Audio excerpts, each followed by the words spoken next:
Hello there, let's talk today about how to unbind the Hikvision camera using the SADP software. As you can see, I have my camera already connected here. So it's ready to go and it's working with the SADP. And also I can see the camera here on the Hikvision Hik Connect via website.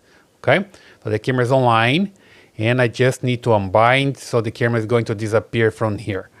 So it's pretty easy, you just need to open the SADP tool.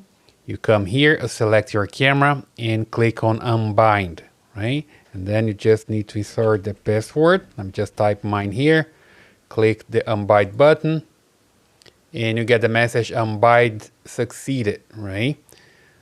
So now I'm just coming here to the web page to make sure that it's unbinded and I just refresh here and the camera is no longer there, okay? There is no device. So now you can add the camera again using the Hik Connect. So the process is pretty simple and that's the way you can unbind the Hikvision camera using the SADP software.